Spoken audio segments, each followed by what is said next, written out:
Philippe, thank you so much for saying yes. You're welcome. Yeah, and what a place. This is a really cool spot. I really love what you did with the place. It's definitely very masculine. I love it. You got your Club Exotica poster over there. Yeah, I used to produce. Well, we haven't done anything recently, but that was a production company I was working with. I had a co-producer, and I still do. We just haven't done work, and our mission was to bring a deeper level of intimacy between people and connection, and we did this through events. Through play parties, through sensual events, and so that would give people an opportunity to practice consent and practice play and practice engagements and communication, and connection and trust. And what we realized is that, well, first of all, there's something fun about having a space where you have full permission, but you have to do it with consent. So it's a little bit of a balancing act. It's like dancing with someone and say, oh yeah, we could do any move. You still have to contend with gravity. And if you don't, then you fall on your face and you hurt yourself. So to provide a safer space for people to play and engage and practice consent, I think is really valuable in this day and age.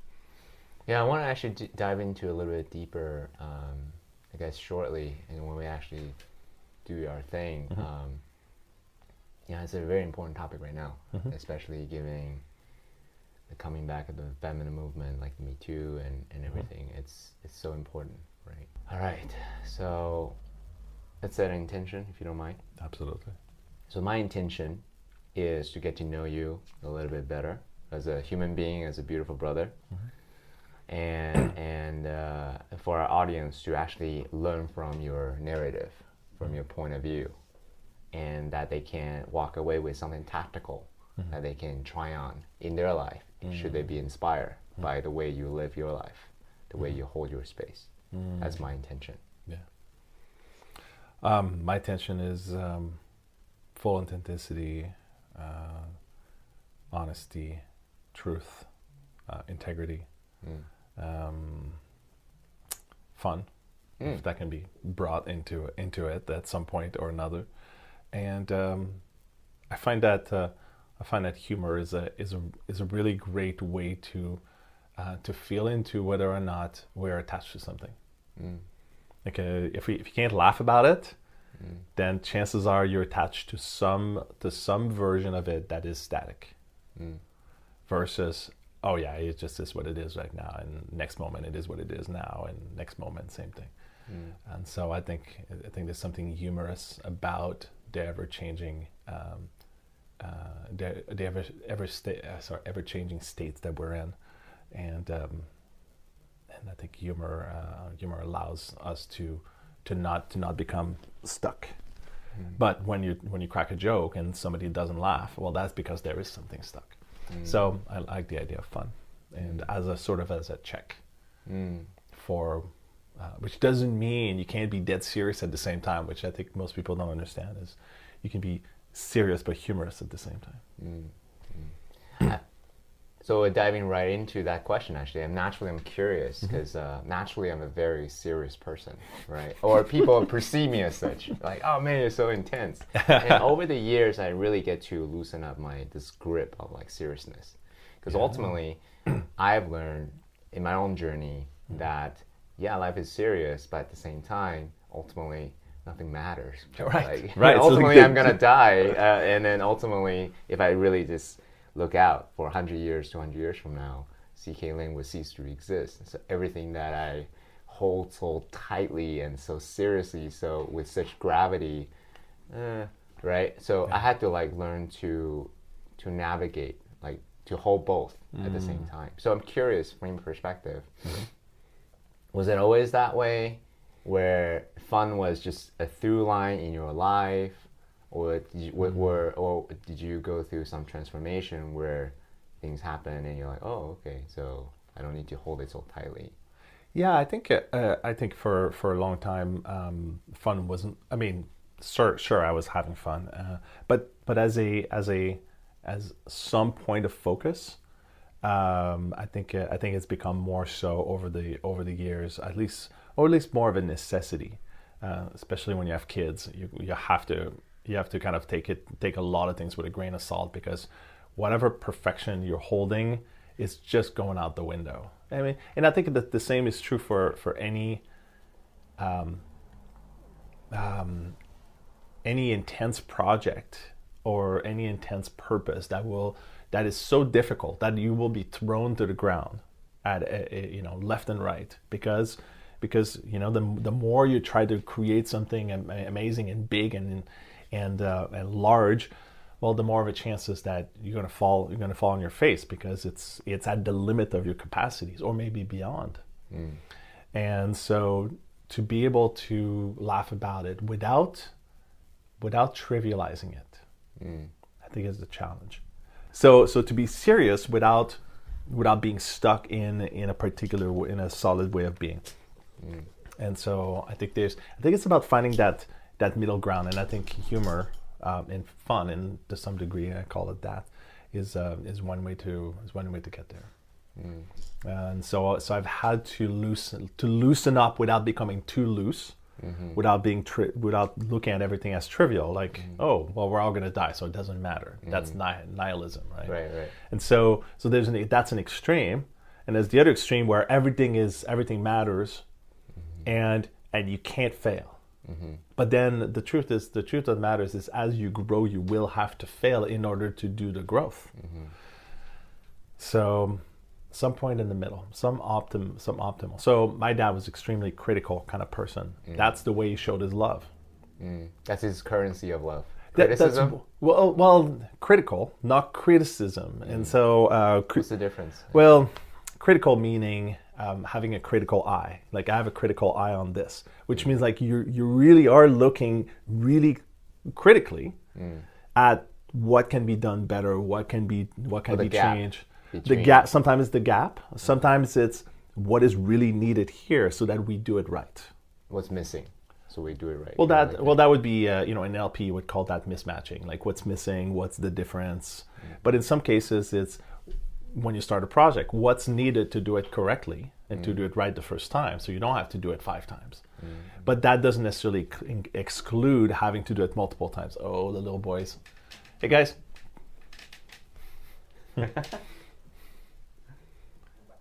So for those who can't hear us, there's little boys on the other side of this door. So what I've had to do is sort of not integrate that critical eye into criticism, and relax into love. And that's been a bit of a journey, because what I came to realize is I would look at what my friends do, and I would put my critical eye on it, and they would receive it as criticism.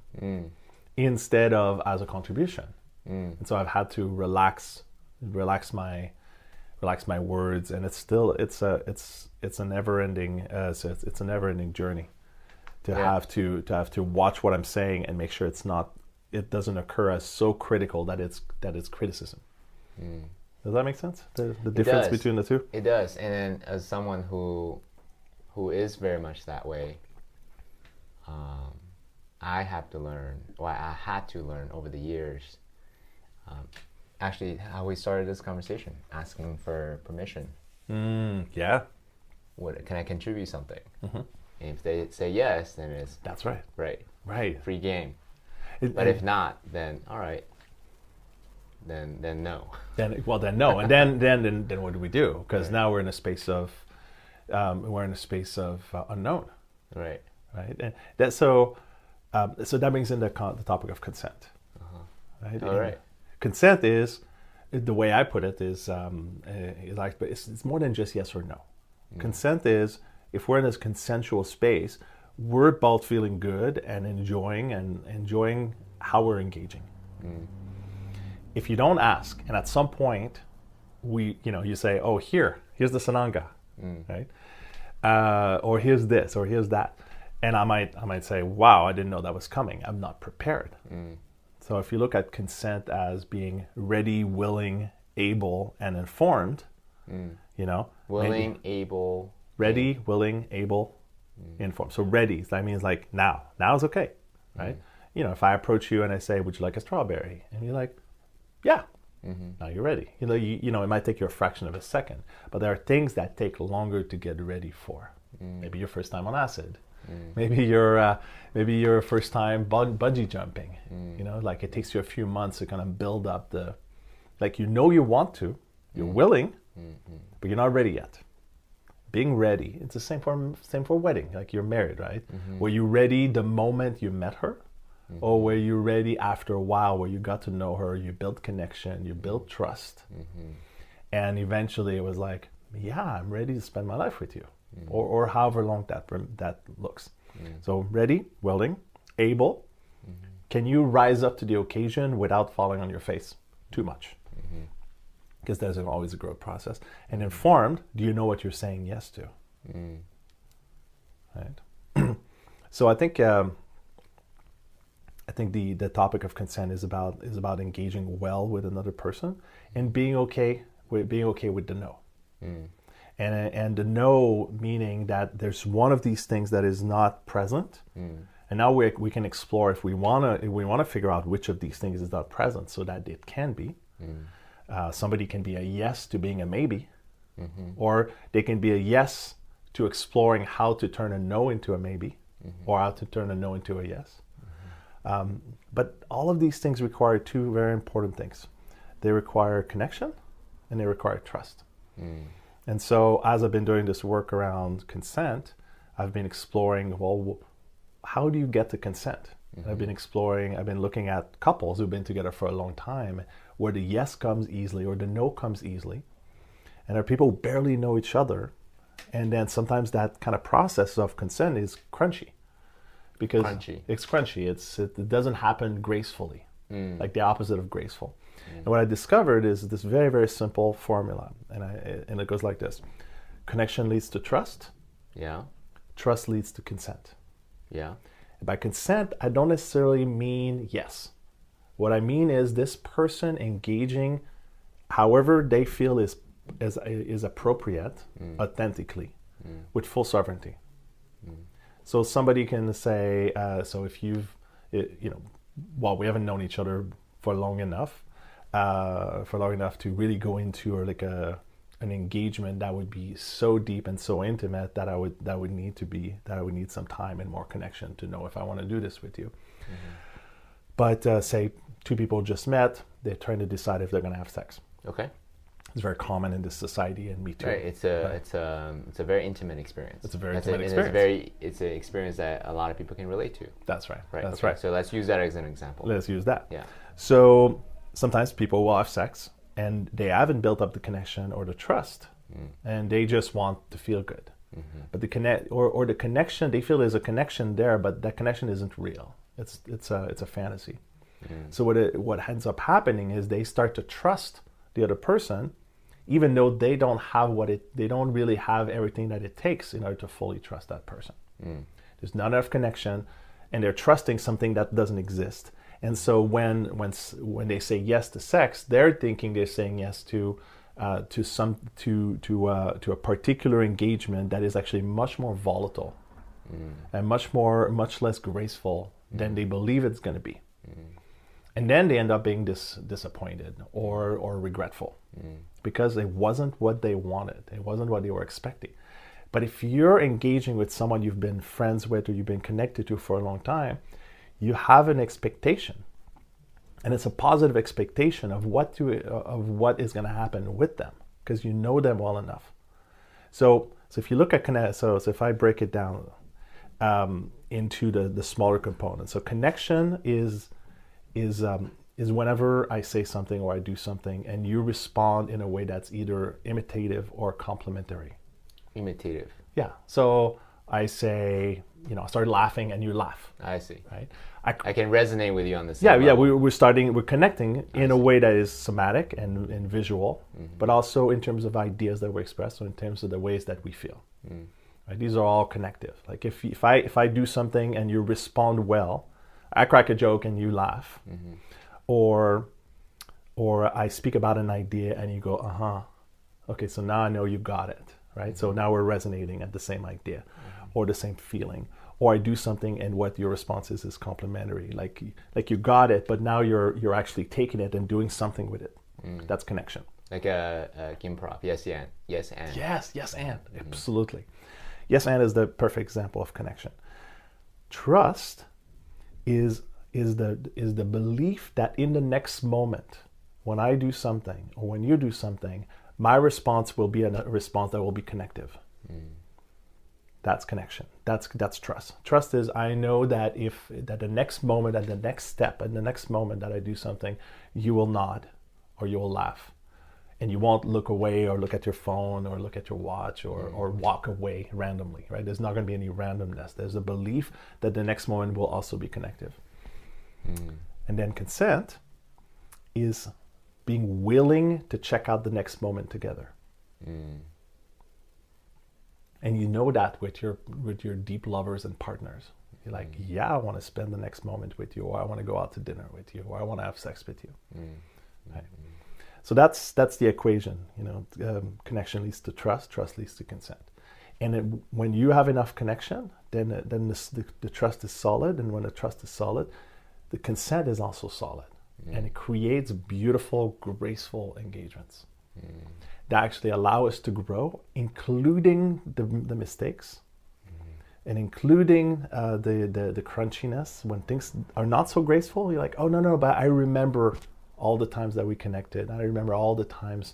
I trust that we can actually repair that. And so the repair process also becomes part of the trusting, even when things disconnect. So as a follow-up question is this. I don't know if you play any kind of musical instruments. Okay, but just imagine, right? Yeah. Imagine a student playing piano for the first time. You learn the keys, then you learn mechanically how to play chopstick. It sounds very mechanical. Then you learn to, over the years, then the master level will be to express your emotions through these notes because they know how to play it so with nuance. That's right. Right? Yeah. So similarly, do you believe that this process, this formula, right? Connection, trust, and then consent. Or sovereign consent. Sovereign, right? Yeah. Actually, no, that's actually a key word, right? Sovereign, the inner knowing that I'm saying yes from the inner, right? Yeah, absolutely. Okay. Do you feel that also needs to go through that process? So mechanically, when we stumble, like, it feels crunchy, like, I don't know. Not graceful. And then, not graceful, right? And then eventually leads to that, like, grace. Absolutely. That inner knowing, like, wink, you got it, I got it. Like that, you know how when you're hanging out with your best friends, you actually don't need to say much. Yeah. Right? You just wink and you're like, yeah, I got you. This is sort of knowing, right? Right, that inner knowing, like, you say like one word, like, yeah, I got you. Like, exactly. They know exactly what you mean. And even if it's like something so esoteric, right? Yeah. They actually know exactly what you mean. Do you feel like that's the natural process that one has to go through, even with every relationship, to achieve that level? Or do you feel that, I don't know, I'm curious to know your thoughts. Well, my first thought was that there's two things that happen. So first of all, you have to become more intelligent or literate in different ways in order to engage with others in those ways. So take the music example.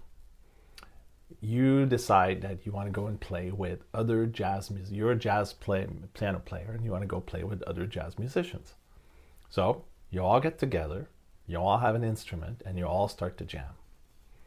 Right? In order for that to go well, you have to have the skills to engage well with your instrument, for it to become an extension of you. Yeah. Right? And they all have to do that as well at some point in their life. But you all show up with what you've got. So back to ready, willing. You're both ready. You're all ready. You're all willing. Or you're able to engage well with each other, right? Through that musical expression. And so some musicians will be more skilled than others, right? So you might have just started and you love jazz, but you don't exactly know how to improvise. I'm a level 0. Yeah, exactly. You're level 0. Holy crap. And there's like a level 7 and a level 9 in the same room. And they just go. They're like, just go. 1, 2, 3, 4. And you go, oh shit.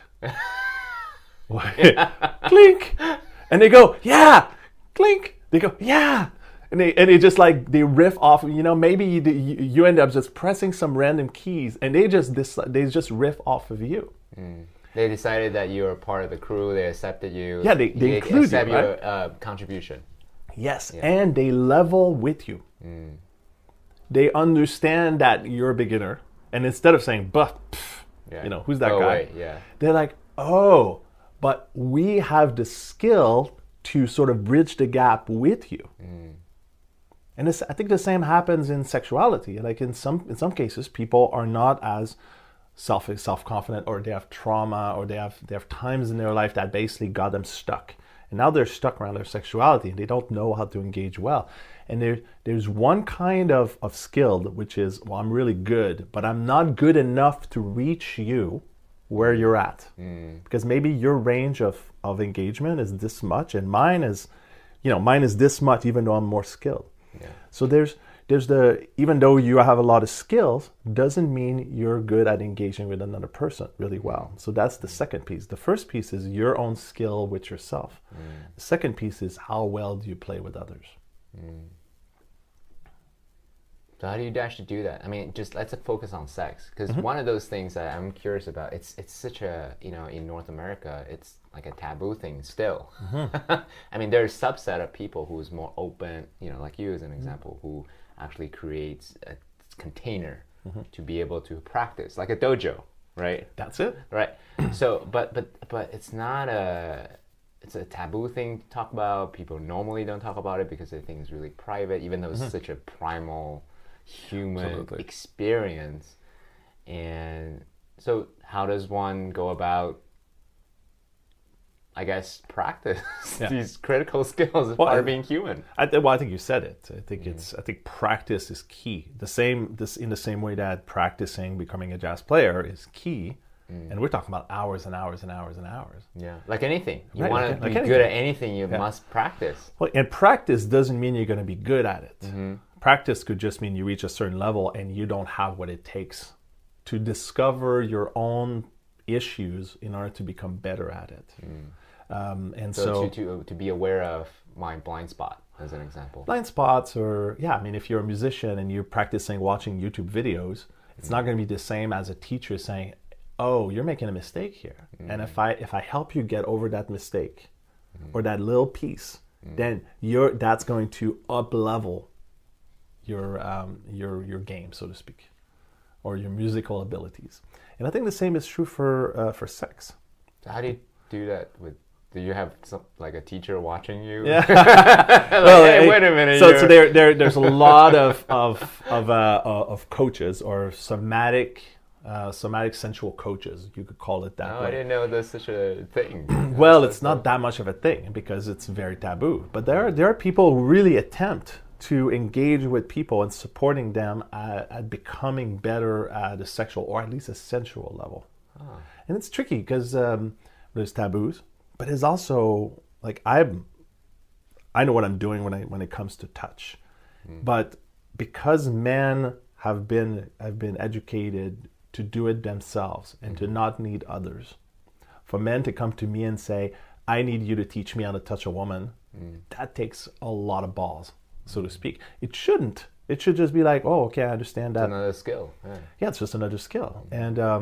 And there are teachers who actually say that same thing. They say sex is a skill.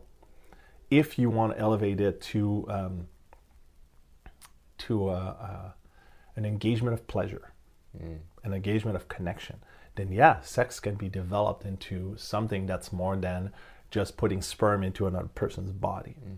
But because sex involves primality, what? Primality. It's like it's a primal thing, right? So you want to engage with your inner animal. That's a particular skill in literacy, of intelligence. You can become more intelligent engaging with your inner animal. You can become more intelligent and literate in how you engage with your body, with another person's body, using all your senses. And you can become more skilled at emotional intelligence. Right? You can become better at connecting with somebody else. And that is something that is also missing from a lot of men and boys, because they're educated to actually not feel. So there's a Right. lot of things that get in the There's a way. lot of layers there. Has a lot of layers. Because it's not just the mechanics, actually. That's right. It's most men focus on just the mechanics. Mm-hmm. Like here is the Kama Sutra, 56. I don't know how many positions. The mechanics is a form of doing, and men are educated to know what to do and how to do. So yes, I mean, if you look at pickup artistry, pickup artistry was all about social engineering. It was about learning the mechanics and repeating the steps. And if you repeated the steps well enough, which is not altogether different than doing scales and knowing the mechanics of playing a musical instrument, if you learn that, then you would be more successful. And true, if you were to jam and your skill level as engaging with the piano is good, then you'll be better at engaging with them. But your stuff is still present inside. When you say stuff, say more about that. What does that mean? In pickup artistry, they would call that inner game. So your stuff, your insecurities, your upbringing, your scripts, All the narratives your you beliefs, carry. your narratives, your belief system. You know, if you could be a great lover, but if your belief about women is that women should do your bidding, or some version of a script like that would be misogynistic, then you will engage with women with skill, with that belief, and eventually, you might meet a woman who enjoys that, but you might also meet a lot of women who are going to say, no, I don't want to engage with you. And so there's the interpersonal engagement, using that level of literacy that you grow. That's important. I mean, you drop so many. I don't know, for the people that are discerning who is listening, you dropped a lot of like gems in what you just shared. Sex is such a primal thing. It's basically as intimate as one can get. Well, it's intimate, and the reason why I think it's intimate is because it's not just primal. It's primal. It's emotional. It's somatic, meaning body and senses. It's spiritual for some people. It can be intellectual from a perspective of, oh, we're doing this position versus that position. How much pleasure? How many orgasms? Some people like that. Right. And it can also be social. It can also be, oh, I'm having sex with you. It makes me feel good about myself. It makes me feel like our engagement means something in terms of my status. Plenty of people do that. Plenty of women look for high-powered men. Plenty of men look for beautiful women. I'm not saying it's a good thing. I'd much rather people look at each other from the perspective of really seeing the person deep inside. But in order to do that, you need the ability to see a person deep inside. If you don't have that, then you'll take the paycheck or you'll take the beauty as the first thing that comes to you. And primally, you're wired to go and look for the person who's the highest game possible in town. So you're speaking from the place of like evolution biology type of, okay. Say Absolutely. more about that. Well, primarily we're wired from a biology perspective, we're wired to support the best genes surviving. Not everybody will agree with that. That's my perspective anyway. Yeah, sure. And some people believe so. There's a bit of a war belief where people think that we have more choice than we do, and people that believe that we have less choice than we do. And somewhere in the middle is the truth about nature versus nurture. Yeah. But I believe, from a natural perspective, is we've evolved over millions of years to support the best genes being in the gene pool. And I think we're being driven by that in a much deeper way than we believe. So let me give you an example. Yeah. Take any thoughts that you have, maybe the next question you're going to ask me. Okay. And it's inside your head, right? So now if you try to walk back, like, why did I ask this? Why did I want to ask that? Okay, then maybe there's a sub-thought. Yeah. Oh, that's because I'm here and I'm doing this thing. And then, well, why are you here and doing this thing? And you go one thought below, or one reason, one consequence below. And then you go down, and then you can go down, and you can go down. And at some point, you're going to cross the line of consciousness. You're like, I don't exactly know. I guess I'm just doing it, right? And below that is your primality, is your inner animal. Below that is the parts of you that you don't know is operating, but is. And you know it's operating, but you just don't know what exactly is going on. And so I think primality is a part of that. Our desire to win, our desire to be the best that we can be. Like, why would we want to be the best that we can be? Well, maybe our genes want that. Not officially want that as in they're deciding for that. But I think our drive to grow, our drive to for things to matter, our drive for winning, our drive for having the best life that we can have, I think is a drive for survival. Yeah, interesting that you said that. Recently I went to a plant medicine ceremony, and I really got to observe all of my physical tics. Yeah. And I start to do exactly what you're saying. Why do I do that? Why do I do that? And just peel away the layers. And it came down to this animalistic survival instinct. There you go. And it comes down to psychological safety. Yeah.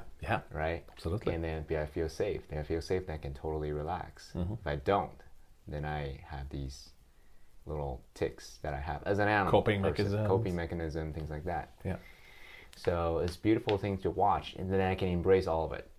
Versus, one, to be aware of it. Two, then embrace. Either I have a choice of saying, nope, that's not me.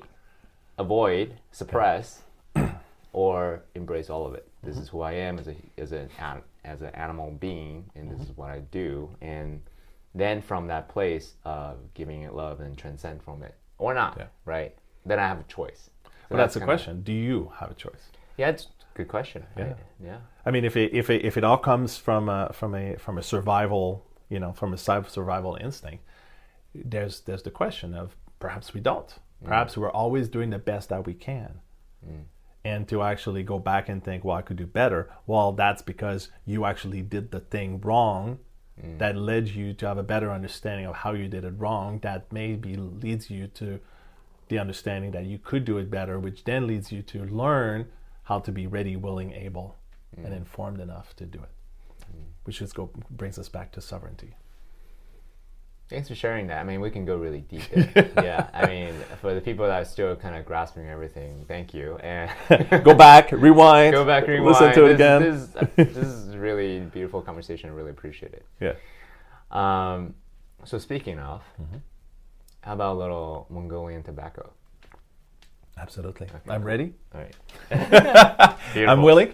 I'm pretty sure I'm able. Otherwise, you'll be here to tap my back. Yeah. So this is what they do in Mongolia. Instead of a handshake, what they do is they give each other snuff tobacco, and then you exchange as a currency of like, hey, I like you enough. Yeah, I'm sharing something with you. Sharing something, this tobacco thing, especially both men and women. And check it out. You share something with me. I share something with you. There's a reciprocity. There's the connection piece. So reciprocity is another way of saying imitating or doing the same thing, or it could be like I offer you something and you drink it, or you how do you say snuff it. Yeah. And so, but then if there's both reciprocity and a response, like I offer you something and you receive it, and you do something with it. When there's both, it's a more solid form of connection, which then leads to greater trust. Yeah, interesting. We can go down that rabbit hole too, but let's do this. It was interesting. I was coming back with some rapé, coming back from Brazil, and I was concerned, so I looked it up, and it's like, oh, okay, it's just tobacco. So if I was stopped, I would know what to say. Which sorry, I'm going to geek out on this probably a few more times. Which brings it back to consent. Like if I come through the border, and at the border crossing, the person says, "What's that?" Well, he's missing the information to say yes. Yeah, I'm Canadian. I don't have any records, so already there's like a sense of trust. But the last piece is he needs to be informed. And if I inform him with the right information, at the crossing, he's going to say, okay, no, that's fine. Or maybe they look it up, whatever. How was that experience? Minty fresh. Minty fresh? Yeah, it's like a minty fresh experience in my nose instead of my mouth, and it was really fascinating. Actually, it reminds me of when I was a kid. My mom would put Vicks Vapor Rub on my belly when I was coughing a lot and my nose was clogged. So emotionally it has some resonance as well. Yeah. What about the internal state? Definitely more focused. But I also have caffeine in my blood, and I realized about 5 minutes ago that caffeine I just hit like a peak of it, and if I do more, it's probably not going to be good. Right. So put it away. Put it away. Well, for me, it's primarily the effects of and I'm trying to figure out like how is that going to feel when I do the next one. Okay, we'll see. We'll see. Yes. We'll see. Thank you for saying yes. Well, it was interesting in the moment that you said it, because you hadn't said it before. So I had to figure out, well, how do I feel about this? Well, I know that Sananga is really intense. I mean, I've had the first time I did it, I just basically let the emotions come out, and I was just screaming because the pain was intense, even though I knew it was safe. And and so now this time I was like, how do I feel about that kind of intensity? And somewhere inside of me, I was like, I'm a maybe. And it's possible you picked up on that because the way I said it, like, oh, it's really intense. And but I also realized that I was a yes to being a maybe. Okay. So there's something about new or newish experiences, right? That maybe we don't have a solid relationship with it.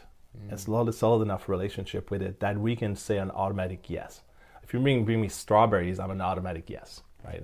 Especially if they taste, I'll have the first one because sometimes they're a little bit sour.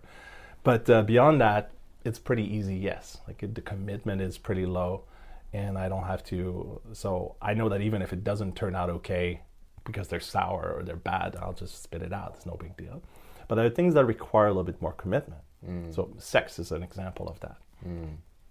So to bring it back to the sexual experience, and what makes a sexual experience crunchy is that, well, you have expectations. You also have fears that ideally you would like not to be materialized into new bad experiences. And so there's a bit more of a commitment, because if you've already had bad experiences, then repeating that might reinforce that bad experience, and it might actually create a sense that to go there again will require even more effort. So people get very careful about things that they've had trauma or abuse around. And since the number of people who've had trauma or abuse is pretty massive, then you have a sea of people, and out of each person you might have sex with, maybe a chance out of 2 or 3, they've had some kind of bad experience that if you do the wrong thing, you might actually make it worse for them. But you don't know that. And as a man, it's not necessarily as prevalent that you've had bad negative sexual experiences, but it is still prevalent. Wait, back up one sentence. It is prevalent for both men and women. For sure. To have had to have had negative sexual experiences through trauma or abuse, or especially as children. But sometimes as an adult. Like a friend of mine posted on Facebook his whole story of how when he was 18, his mom, they were on vacation, they were all hanging out on the deck. His dad left to go wherever. And as soon as he did, his mom straddled him and had sex with him. And he was 18. He could have pushed her away, but just the way things panned out, and things were locked in through her being his mom, and him not knowing what to do, and he froze. And then that experience happened, and it left him stuck and traumatized in some way. And so that brings up for me the conversation around, even when people are ready, willing, able, ready, willing, and they think they're able, and they know exactly what's about to happen, in the middle of it, And this is why affirmative consent. In the middle of it, they could freeze. Maybe they don't remember the experience, and maybe they just, or maybe they just blocked it out. And then in the middle of something that is intense, intimate, primal, It's a somatic response. there's a somatic response. There's a primal response. I think the freeze response is a primal response. A somatic response would be like, I stick a needle in your leg, and your leg goes, your whole body goes like this. Yeah. So that's a somatic response. It's based on the senses.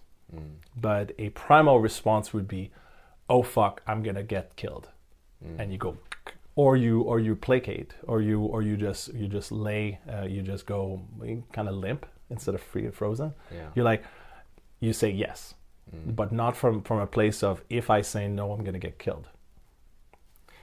Okay, so there's different layers. The most primal would be a fight or flight or a freeze.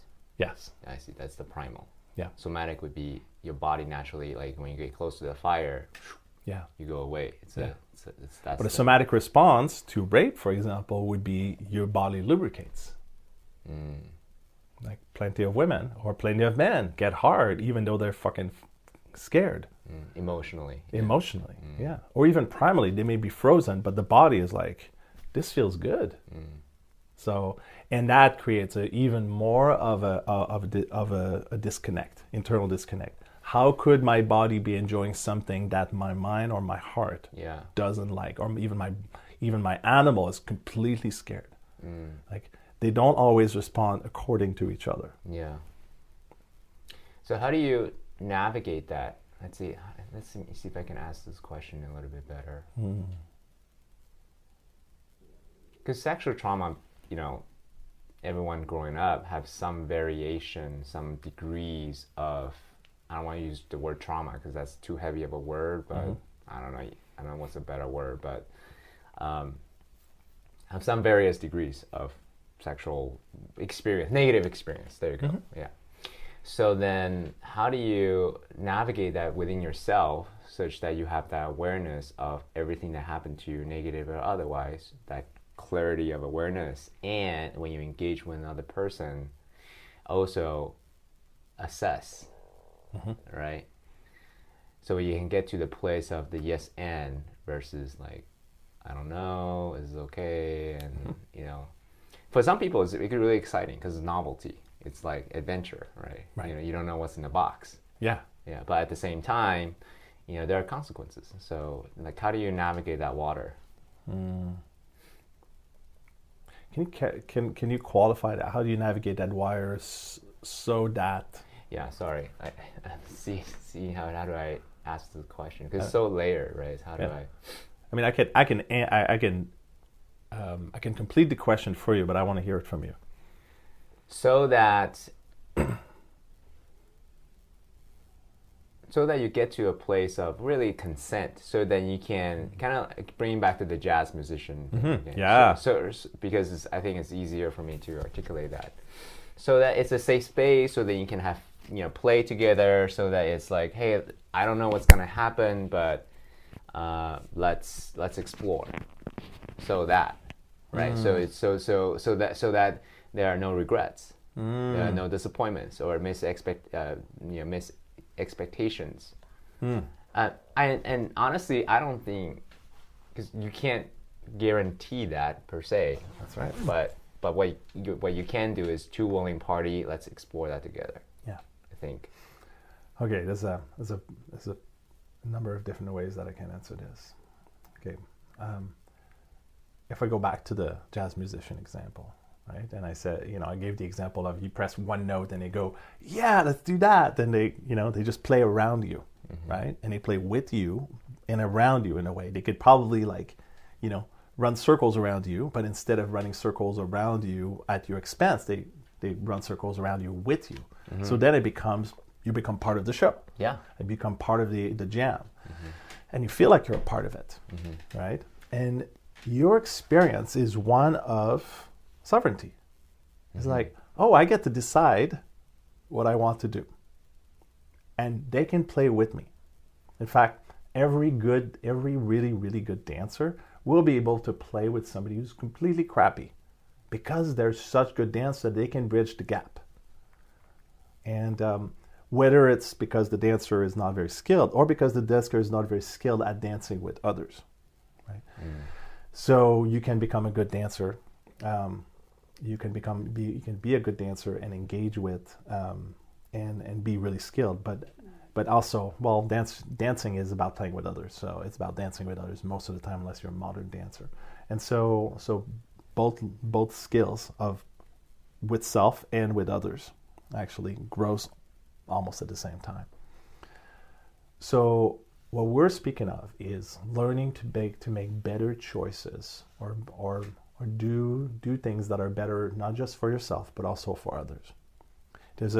There has to be a sense that you're in a field, and within that field, everybody has to be happy. Everybody has to be happy with how they engage. Now, it could mean a different thing. It could mean that those who are not willing to play as you want to play can just self-select out. It can just be like, that's probably a little bit that's going to be too intense or too fast or I don't feel like I want to play that game. And so I'm going to self-select out, and you're like, peace out, everything's great, right? And so but that also involves sovereignty. There's a sense that you have choice, right? So learning to make better choices for yourself and others concurrently is learning to support your own sovereignty as you support the sovereignty of others. Doesn't mean always be doing it together. It just means that you create a space where all these choices can naturally arise as they arise. So conceptually, I'm in, right? Let's say I'm totally by this idea. Yeah. Awesome. Tactically, right? I'm getting to that. Right. Okay, good. Okay, so what it looks like developing the ability to connect with another person so that you can learn what you're trusting them to do. So it's not just like you have trust, but it's trust that has purpose. Is as I engage with you and I learn what your ability to engage sovereignly is, to what degree you're literate emotionally or primally or somatically, to what degree you can engage. What is your skill level as a dancer or as a sexual being or as a musician? As I learn what your skill is, not just by yourself, but also as you engage with me, as I learn that skill level, I can learn how to bridge the gap with you. And what it looks like, so now we're getting to the tactical. Yes, please. It looks like asking questions. It looks like connecting. Because through that connection, there's the dialogue of where you're at, where am I at, what do you want, what do I want, can you do this, can I do that? And then you learn how to move in a space in a way that both people are happy. So it looks like being considerate. It looks like being compassionate. It looks like being generous. It looks like being open. It looks like open for feedback. It looks like being open to what happens. I see. It looks like being open for it looks like giving feedback that is non-judgmental. It's like, oh, I noticed you did this. This was my reaction. Right? NVC is a perfect example of NVC. NVC. Non-violent communication. Okay, great. That's a perfect example of connective communication. It's communication that's not just about using perceptive filters, but it's using those filters as a way of expressing what you perceive when somebody is doing it, when you notice somebody doing something and your reaction to it. Oh, you asked your question and it made me feel a little scared to answer, and what I really want is to be more connected to you, and that fear gets in the way. That would be an example of like a vulnerable sharing and connective sharing. So then now you have a sense of what I'm afraid of. You have a sense of what I want. You have a sense of how I perceive. And the more you know about these things and the more I know about your versions of the same things, the more I can engage well with you. And the goal is ultimately a sovereign engagement that in my mind will look more graceful the more you do it. Yeah. The more you engage in that way.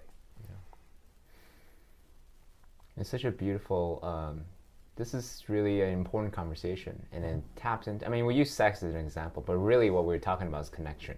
Yeah, and absolutely. connection is fundamentally human. Yep. And one of my insights that I got from medicine circles is to have a rich life. It's not about possessions or achievement or whatever. At the end of life, for my life, my point of view is all about how many rich relationships that I have. That's ultimately, to me, right, the measure of a rich life. Yeah. Right, relationships. And that's actually what we're talking about, the ability to not only know ourselves, connecting with ourselves authentically, and own everything, but also authentically connect with another human being. So this is the fundamental skills that we're speaking of. Yeah, and from what I'm hearing from you is that a rich life is a life that has as many deep, meaningful connections with others. Yeah, absolutely. So, and I'll add to that. Yeah. That allows you to be yourself and continuously grow within yourself as you grow with somebody else. So when people talk about, I want to find my tribes, I want to find my tribe, I mean, it's a natural humanistic desire. And I can go down that rabbit hole of how, even though we're quote unquote connected, socially everyone has like 5,000 friends on LinkedIn and Facebook and all these other things, authentic connection where you have that, let's jam together musically, sexually, whatever it may be, right? In conversationally, right? The kind of the way that we're doing right now, that's becoming rare and rare. Well, it's just that we're limited. We're limited in this one thing. We're limited in our attention, and to create deep, meaningful conversations and relationships with others, it requires a certain amount of attention for us to track it. To keep track of the meaningful, deep, meaningful relationships that we have around us requires attention. And if you try to split your attention too much, there's a point, there's a threshold at which point the relationship doesn't feel deep and meaningful anymore because you can't maintain it well enough. I'll give an example. Now, you say you have one house. Yeah, you can maintain it. You can fix it up. Things start to fall apart. That always happens. Weather, things break, whatever. But if you have 50 houses, some of them will fall in disrepair because you'll be like, no, I'm going to pay attention to this one, but not these 49 others. Or I'll pay attention to 5. And it's the same for, if you manage 50 houses, for example, like you're a landlord. Well, you hire a management company to do it for you because their job is to keep track of all those things, and it's not yours. So I think the same is true with relationships, personal relationships. Do you believe that, like, Dunbar's number, or 150, it is basically it starts to break down after 150? Do you believe that, or do you believe a different number? I don't have a sense of number, but I'll say this: 150. Maybe in friendships, but loverships, deep, personal loverships, I think it's less than 10, probably less than 5. Like for example, like right now, I have a relationship with my wife, my son, my lover, and my career, and that fills up my dance card. Like if I try to pay attention to much more things than that, I know that I'm losing attention somewhere else. But that's also because each of the 4 requires and calls for a lot of attention from me. And I realize that if for these particular 4 relationships, if I start giving less attention, something's going to give. Like it's going to start to fall in disrepair. And how do I know that? Right. Well, I know that because somebody starts to get upset. And let me put it this way: if you, so we're talking about sex, for example. Sure. Right? Try to have sex with 5 people at the same time. It sounds awesome, but I don't know. Yeah, exactly, right? Sounds awesome because in your fantasy, you're like everything goes well, right? But if you've had 3 sums or more sums, you know that it's a freaking difficult thing to do. Hence why I don't do it. Yeah, I mean, but it sounds like super hot, like, oh, body parts, and I'm sucking on this, and I'm, sticking my fingers there, and somebody's touching me this way or that way. But if you ever had a 4-person massage, you know that at some point you just can't keep track of all the touch. I think past 4 or 6, your body can't keep track of the number of touch points. And there's a particular experience around that. But it's not necessarily a connective experience with each individual at the level that would give you satisfaction emotionally, if nothing else. The depth. Yeah. And of course, that depends on your capacity to go deep with someone. If your capacity to go deep is just is like 1 on a scale of 1 to 10, then once you reach 1, you're like, I'm done. Oh, I want to connect with this person and that person. And it's true, people do that. Some people have many lovers, and in the morning they're like, what's your name again? Or call you next week if in the flow, or I'll call you when I call you, or send me a message whenever you want to hook up again. And for some people, that's all they need. But I think it's also related to their capacity to go deep. And if you have the capacity to go deep, then you'll notice that when something is not enough, it's like eating good food, right? You're not likely to go eat McDonald's quite as many times. Right, you go through the motion, you maybe fulfill some satiate, you satisfy your hunger, but ultimately there's like whatever, this the meal that your mom cooks. It really feeds you at the soul level. Well, guess what? The meal that your mom cooks is also because you feel her love through it. There's meaning there, right? You want to experience that because it built up over years and years and years. That relationship is deep. That meal she cooks has more meaning than any meal you'll have at a restaurant. So I want to, actually on that note, let me ask you this question. And going back to that tribe question, right? Yeah. A lot of people are like, I want to find my tribe, can't find it. And part of the reasons of starting this podcast is for that reason as well. I want to engage people deeply. That's your call for tribe, right? Like I want to talk to people in a very deep level. So So do you believe that everyone has that capability to, for example, let me actually use another example. What dance partners, right? Maybe a different example. I'm kind of jumping all over the place. No, it's fine. Right. I want to find a great dance partner to dance with me, right, as an example. So then how do people find their dance partner? Go to a dance hall. Yeah. Go take an advanced class and find other people who also are on the same path of growth or discovery. Or you go to ecstatic dance and dance with a variety of dancers with a variety of skill levels, and at some point you might find someone who's very somatically literate or intelligent, and you'll find that even though they may not have skills in a particular dance style, they know their body well enough that they can keep up with you, not from a place of skill with a particular steps, but with regards to how to engage body to body. Or you might find someone who's going to go much more slowly and you feel like there's an emotional connection.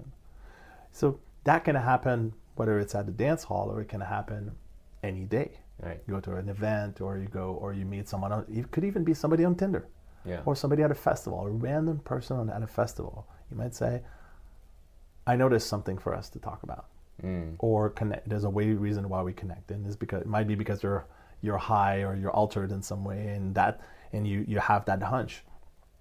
Ultimately, everybody's infinitely complex.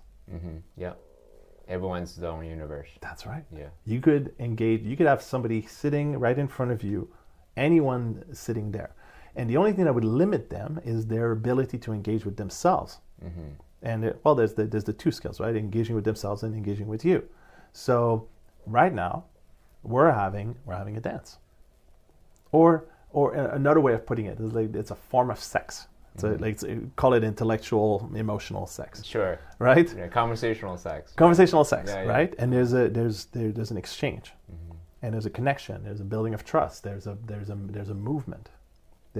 You ask questions, I answer them. We meander, geek out. We have light bulbs showing up in our heads. That's pleasurable. There's a currency of ideas instead of a currency of touch and pleasure. Yeah, but I like that currency of ideas. Exactly. Well, in a conversation, but in sex, there's a currency of touch. There's a currency of pleasure, because that's what you're trying to create. But I would say that there's a form of pleasure independently of the different forms of literacy I've mentioned. Say that I lost that. There's a different form of pleasure. So for I mean, you could all bring it back to emotions, but I would say that for an intellectual conversation like we're having, mostly intellectual, good ideas popping up, that's a form of pleasure. Like that feels good. Like, wow, I didn't think of that. Right? Or you ask a question I'd never been asked, and I go, wow, that's a good question. I don't know what to say. And it kind of forces me to rise up to a new occasion. And that is an experience of growth. Yeah. Emotionally, it would look like it could look like love. In touch, and with sex, for example, it could look like, wow, that feels good in my body. Have you ever seen the movie Ratatouille? Yes. You know how I think it was Remy, the main character, was showing his brother how to taste food, because his brother just eats garbage, right? Yeah. Like, that's right. Why that's do you right. do That's that? right. and then when Remy says, "Hey, close your eyes, eat this thing, and pair it with that thing," and you see the visualization of like colors popping up, and then start to have this symphonic dance, and then this rich palette. And I feel like when I can't remember exactly what you said something about like ideas as a currency and everything, and like that's what I imagine in my head, because colors are popping in my head, like, oh yeah, this is awesome, this is awesome, this is awesome. So I really appreciate this. Thank you so much. Well, yeah. So there's a form of literacy. There's two extra forms of literacy that or I call it meta skills. There's meta skills for each form of literacy, like intellectual, social, emotional, somatic. Each of them can break down, and this is like really geeking out. Yeah, let's do it. Okay, so each of them can break down in sub skills. Okay, so the first one is sensing. So intellectually you're able to sense the idea that I'm expressing, right? You're able to, or if it's emotional intelligence, like you're able to sense my feelings, right? So the first one is sensing. The second one is discerning. You're able to discern what it is that I'm feeling, if it's emotional, right? And the third one is understanding. Understanding is, okay, now you can feel maybe sadness coming from me, right? You feel that sadness, and you're able to understand what's happening inside of me. Empathy. That I feel sad. Yeah. Maybe empathy is, maybe that's a way to. I think empathy is a little bit of all the first three. Okay. But that's fine. That's good enough. Okay, great. All right, sure. Continue, please. So understanding. And then the next one is responding. Like knowing what to do about it. Do you put your hand on me? Do you say, hey, I feel you, or, I get it, or, some version of that, or what do you need? That would be a form of response. And then the last one is expressing that response. Like you might say, oh yeah, I should say this, but if you don't know how to say it, then, it's pretty obvious the way I explained it. But sometimes knowing that you need to support someone and knowing how to support them and actually knowing how to express that support is two different things. Okay, so those are, I think, four or five sub skills, right? But there's two more. Then you'll understand why I went there. One of them is self-reflection. To be able to look at yourself and understand what the whole process. To be able to kind of sit back and say, oh, I sense the emotion. I understand what it was. I understood. I discerned what it was. I understood what's going on. I knew how to respond, and I responded. Okay, that was all. So to be able to observe that and seeing where things got crunchy, where you missed, or that. So it's like being enough of a good musician that you understand how you messed up that last song, or back in our jazz example, right? You understand how to better engage with the other musicians as they're engaging with you. Like you have enough self-reflectiveness to be like, oh, now I can do a chord instead of just a note, right? And they're going to go, yeah, and then the jam continues.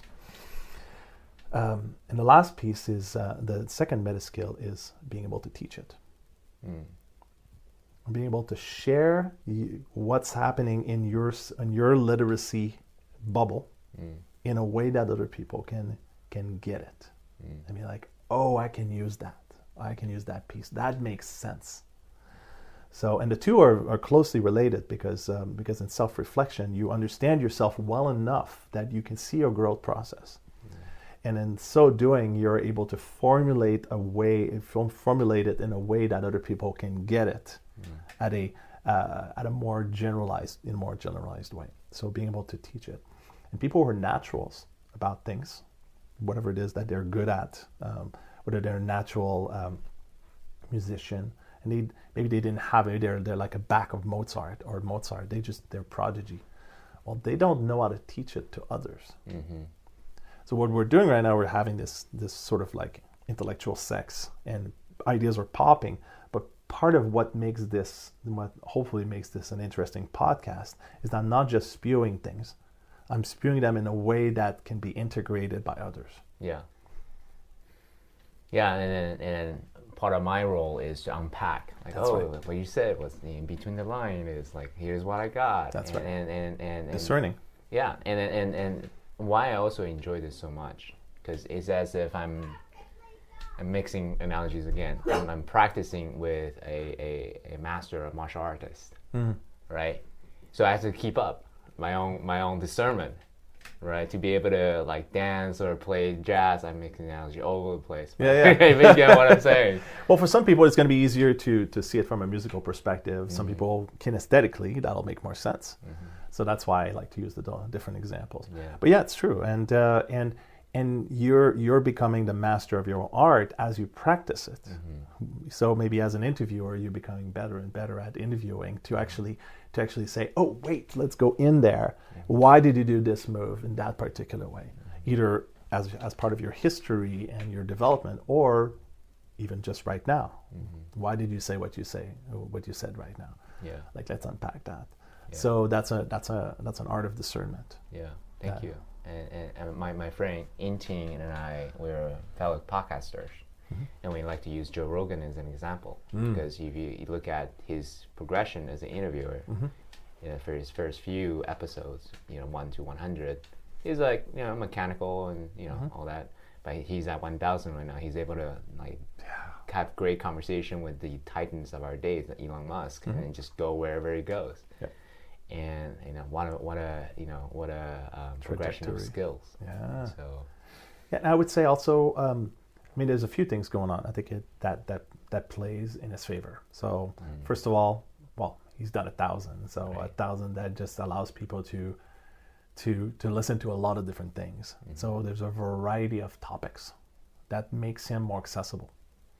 So say that again. Well, the variety of topics means that all kinds of people will like a small number of his podcasts, right? Because he's talking to all kinds of different people. Huge repertoire, exactly. Yeah. So it's like if a musician can do all kinds of genres, then the chance of one person liking that musician is much greater. So there's that. There's also the I think the what's called the Pareto distribution, right? Is there's the more somebody becomes popular, the more they become popular, because the more the word goes out, the more their stuff is shared by more people. So there's this sort of the viral sort of rise. There's a lot of momentum behind his content. That's right. Yeah. That's right. And unless he really fucks it up, unless he does something really bad, like abusing someone or doing something really, really bad, chances are it's just going to... My son's like, I'm okay, I'm not surprised. So there's that. So part of the rise is also due to the natural tendency of humans to sort of socially engage with each other. And it's possible that at some point he's going to plateau, but I don't exactly know how that works, unless what he does begins to really suck, and people are like, well, I'm not interested anymore. Otherwise, what he's doing is actually widening people's lenses by offering, because he's already looked at a number of different topics, and people will say, well, I like this one, so I'm going to check out this one, and that will sort of like stretch them in a way maybe they didn't expect, and then it's going to stretch another place inside of them, and it's going to allow them to become more informed, so that as they engage in their life, well, that piece of the consent piece, the four piece of the consent, the 4-part consent, is going to be taken care of. Thanks for sharing that. I do have a follow-up question, but I think it's time for the little hape. Are you up for that? Let's do it. Okay, great. So this is the hape that I use. It's pretty gentle.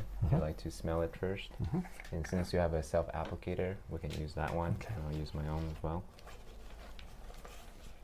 Yeah, smells like. You can make your own I didn't know that. ash. Yeah, it's actually apparently not that complicated. You can look it up, Google. You can do anything with Google. How do you do that? I don't know. I've never made it, but I found a website at some point because I wanted to know if it was legal, and somehow I happened onto another website that was just showing how to do recipes. I think you can buy ash, different kinds of ash. You can mix them, or you can make your own ash. You burn the wood, or you burn these things, and you just crunch it into tiny little pieces, which becomes a powder, and you mix that with tobacco, and then you have the hape. So you can create your own. Thank you. I mean, it did come from somewhere. Yeah. Thank you for that. That's a new idea I didn't think about. You can have vertical integration. Make my own hape. Well, I mean, it could be that as you do this work, from a spiritual perspective, and so we spoke about spiritual. I spoke about spiritual literacy or intelligence. So, the way I define it is spiritual intelligence is your relationship to the unknown. My what to the unknown? Relationship to the unknown, or to spirit, or to source, or to or to things that don't have a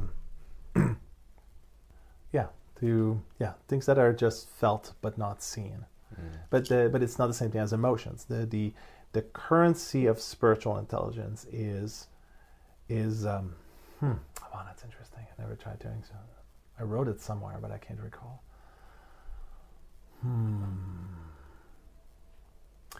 I would think it's presence. Let's go into a little bit more. Yeah. Would you like to do this first, and then we can explore that topic a little bit more? How was it? It's good. Yeah. When I first did it, when I did the first side, I had this memory of snorting water when I was a kid in the pool full of chlorine. It was a little bit like that, when you're underwater, and at some point, some of the, you like, if you try to do a backflip without, as water goes in. I know exactly what that feels like. It was like that, so except you don't get, you don't get as much of a, well, you don't get the same effect. I don't know what to call it at the moment.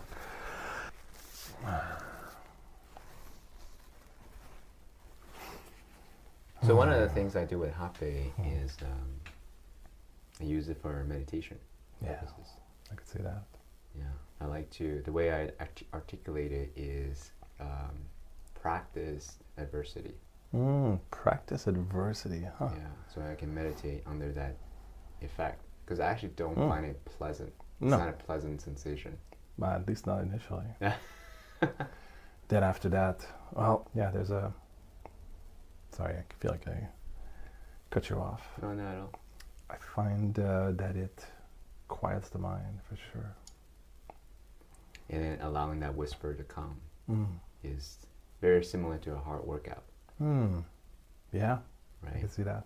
I think it can be a very intense somatic experience. Like I can feel it in my body. Not sure I would call it emotional, but definitely somatic. And so, just like a workout, right? So a powerful somatic experience will call for attention. And then so you feel things, but considering that your attention is limited, you have to divide your attention between your body and your mind. So maybe it's not it quiets the mind, it's just that suddenly your brain is like, oh, I need to do other things. And I need you to pay attention to all these other things, which is like the physical effect. And so you can't think as much. Yeah. So It's very overwhelming the first time I did it. yeah. Yeah. Overwhelms my senses. Yeah. And then That's somatic. yeah. It's also a little bit disorienting. Lightheaded. Yeah. Yeah. The nicotine does that too. Yeah, exactly. Yeah, lightheaded. It's interesting, right? That brings us back to, thinking becomes a little bit more difficult. And balance also becomes more difficult. Yeah. So standing would be a little tricky. Yeah. So sitting, yeah. Well, I find that all experience of lightheadedness, except for LSD. LSD actually has no effect on my balance. In fact, it probably improves it. Interestingly enough. Interesting. All right. You ready? Yeah. Beautiful.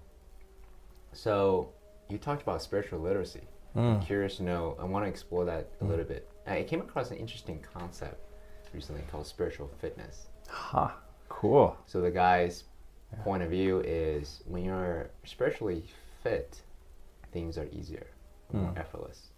Yes. When you're not spiritually fit, it feels like you're pushing a boulder up the hill. Yeah. Everything seems so much harder to get to a point. So I wonder if it's has something similar to what you were saying about spiritual literacy. So if you can explore spiritual literacy a little bit more, I'd love to hear. Well, I like the idea of fitness, because fitness, well, I don't know if you've ever looked at what's the difference between fitness and health.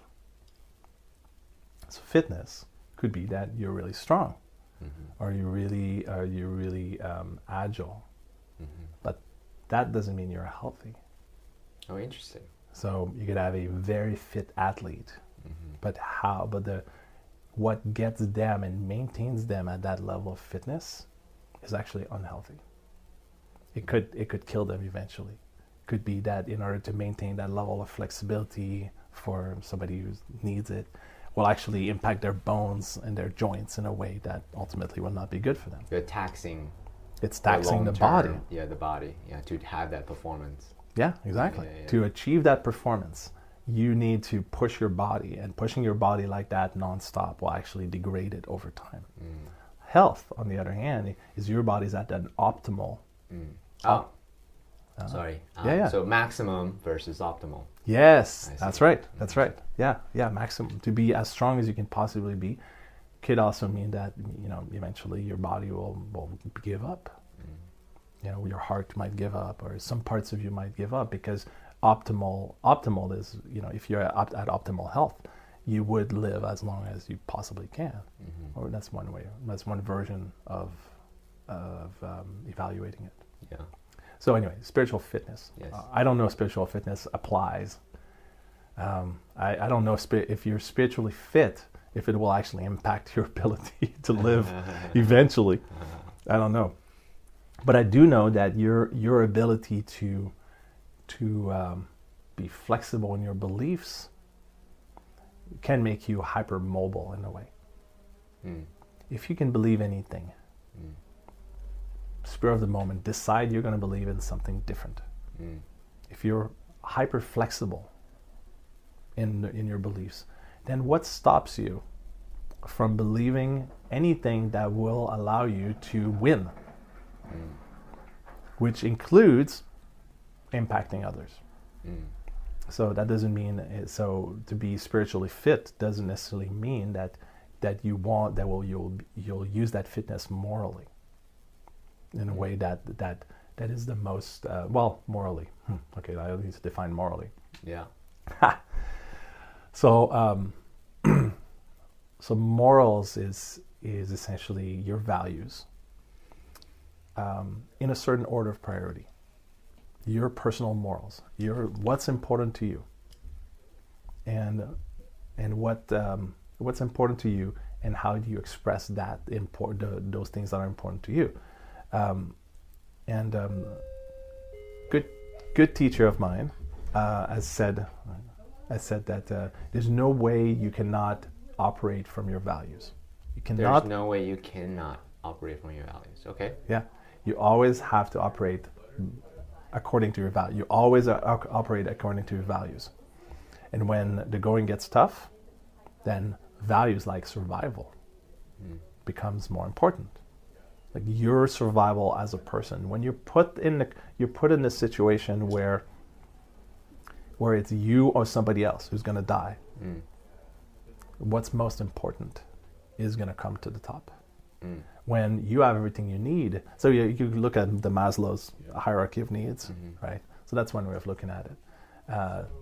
These express our values to some degree, but at a certain level, these values sort of diverge because there's different ways to live. You started to lose me a little bit. Okay. Back up one sentence.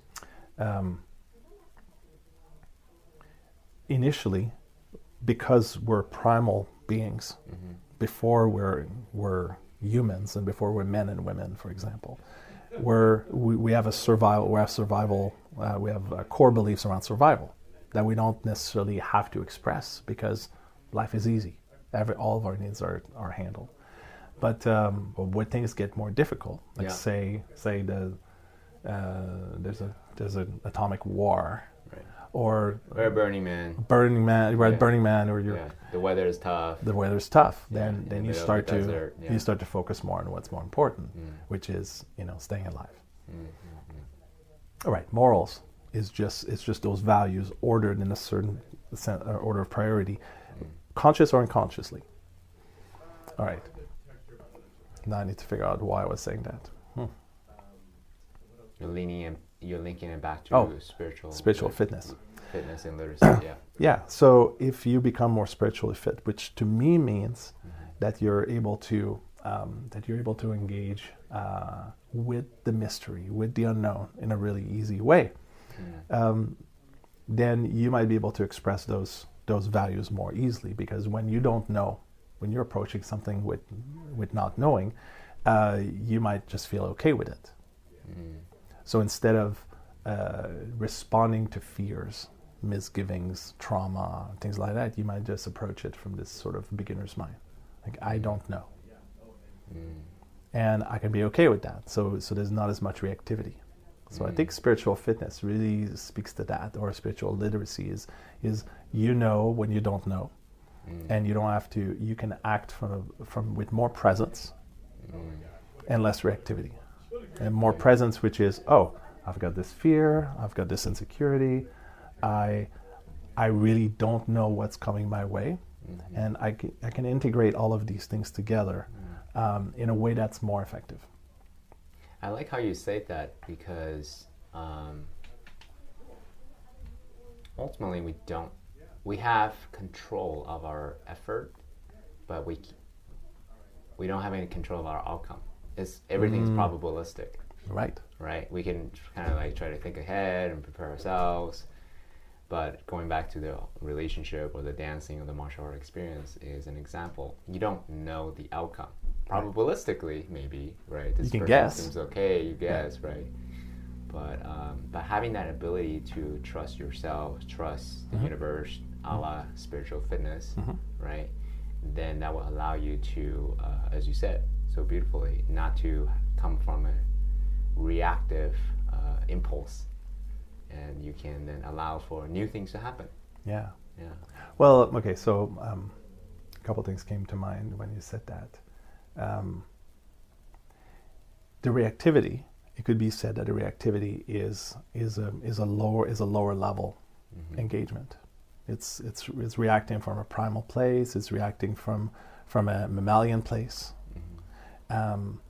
And to be spiritually fit is to recognize these reactions and give them the importance that is most purposeful in the moment. Is to say, okay, is my life in danger right now? No, it's not. And to recognize that, there's a natural, we have a natural inclination to guess in order to be, in order to be safe. And so even though you don't know what's going to happen, you try to guess in order to not get caught with your pants down, so to speak. Yeah. Right? And to not be hurt. Yeah. But the problem with these lower level, this low level reactivity, when I say low level, it's not that it's worse. More it's fundamental level. More fundamental, Yeah, I got right? you. Yeah. It's like you're engaging with like not just your prefrontal cortex, but you're engaging with your mammalian brain and you're engaging with your reptilian brain. They're all at play all the time in ways that you can't necessarily understand fully, and they're way more powerful. Oh yeah. Than this. Oh, for sure. So to be spiritually fit is to really develop that sense of, well, equanimity would be a good way to put it, or presence, so that you don't allow all these different levels to actually lead the way, even though they are to a degree maybe that you can't fathom, and so that you're more successfully engaged with reality. If you allow fear, or fight, flight, freeze, right, which is very reptilian. If you allow that to lead the way, then whenever you're afraid, you're just going to get stuck, right? So to be able to say, okay, I'm afraid, and to engage with that part, that animal part, or the part that's at least at a lower level, more effectively allows you to engage with the reality moment to moment more optimally. Thank you for that. I want to bring it to the core premise, core thesis of this podcast, masculinity. Bring it to that. Everything you said so far. Love to hear your perspective about what does it mean to be man in modern times today. Bring it back. I mean, I have a mental model about the masculinity, femininity, healthy, unhealthy, as a kind of like a 2x2 matrix.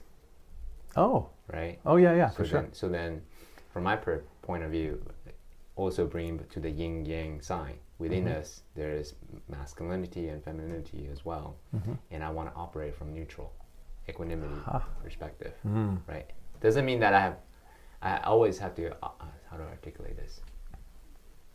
It's important that I find my own internal harmonious point of view. And that's the neutral spot. But I still have options to go anywhere I wanted to go. Range of responses. Yeah. But I'm curious to know your point of view. What's your mental model around what it means to be have a healthy masculine expression, or be a man in modern times?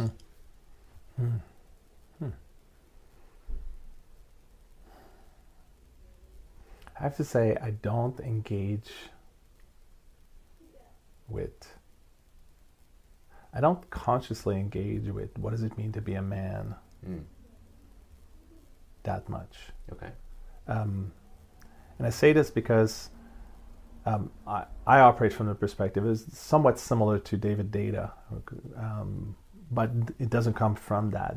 I see we declare certain qualities of it, or modes of expression. Like say, like you have a whole, back to the piano, right? There's a piano, and all the white notes is maybe masculine, and all the black notes are feminine, or whatever.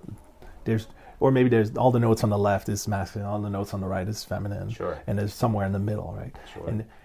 And having range is to be able to play as many notes as possible. Yeah. And each note is a particular quality. And so my goal is, through developing these different kinds of literacy or intelligences, is to be able to engage with the world, engage with reality in as much of a range of with as much range as possible, so that when something happens, I've got a full toolbox. Or something happens, and my response that I in the ways that I engage, in the notes that I play, allows me to have as much of an optimal response as possible. But there's also a growth process around that. You know, like for example, back to that jamming session, right? These guys show up, you never play with them, they never play with you, and it's like all bets are off.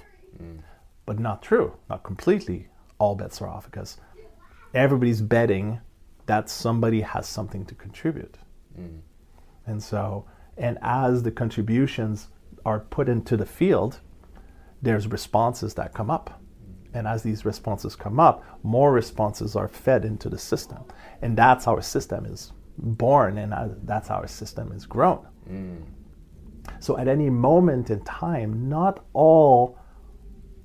you can't put just anything into the system. You're going to put what you feel is most appropriate. Right. And they're going to do the same thing. And the system is going to evolve however it evolves. Like at every moment in time, you're not going to press just that one note unless, right? You're going to be like, oh, well, this is going to fit well because it's based on your experience and your sense of literacy and their sense of experience and literacy and their sense of how to move through the interplay of your music versus theirs. And I was giving a perfect example of like, maybe you don't know anything, right? And you just press one note and they go, yeah, and that's their way of engaging well with you. Yeah. And that's just one way. You could have pressed any note at any moment in time, but you pressed that one. And because you pressed that one, this is what unfolded. And it's easy to think 2020 and be like, oh, well, I could have pressed that note or this chord and it would have created a better song. Right. But the truth is you didn't. You did that thing, and this is what happened. And for me, part of spiritual fitness is the understanding that this was the way. And you can't go back and make it different. You can only move forward. You can only move forward. Hindsight 2020 is only informed so much. Because your ability to know to be able to express what hindsight was is dependent on having done that process. Yeah. Without that process, you wouldn't be able to say, here, we should have done this better. Yeah. And so there's an understanding that as you face the unknown, that you're going to go about it however you're going to go about it. Yeah. And you could wish it had been better. Yeah. But you also have to make peace with how it was. Yeah. I love that. I hear a lot of people, by the way, I love what you just said. A lot of people would tell me or share with me, oh, I have wasted 10 years of my life doing X and X, dated X and X, and wasted my time with spending with so-and-so or what and what. And my response to them, I thought about that for quite some time. And my response to them is exactly what you said. You couldn't have been the person that you are today, making the choices that you are about to make or that you are making without everything that came before you. So you did your best, and that was that. Yeah. And then all you have is this moment, this present moment. Krishnamurti, I don't know if you know about him. He, I can't remember the name of his book. I might still have it somewhere. He speaks to, there's a different version of that, but he speaks to full presence is what causes suffering is sort of remembering the moments past and sort of having a judgment about it rather than just being present moment to moment to moment. Now there's something to be learned from the past. But when you get stuck and regret the past rather than being grateful for it, then it slows down it distracts you from being here right now. And countless women will be able to attest that when a guy approaches them already thinking about having sex with them, that diminishes their presence about what's going on right now. And I think the same is true for any way that you approach life. Any way that you engage with things that are coming at you is, yes, you're learning constantly and being in that learning process and recognizing the lessons as they integrate inside of you is not the same as regretting and as having misgivings about the past. So how do you do that though? How do you, Philippe, keep yourself in the present moment? Because I mean, I'm bored 100%, right? And I can be the first to say that I'm rarely in the present. I'm very much the guy who's it's looking tough. at the gap, trying to optimize. Here's actually a great example. I was in Burning Man, great experience, great people, all great. And I'm already thinking like next year, if I had my little widget with me, I would have been more comfortable. If so-and-so's with me, it would be even better. But I'm missing that moment of that wonders, harmonious. It's so easy for the ego to go there versus being in here, in this present moment. So how do you personally keep in the present moment? I would say that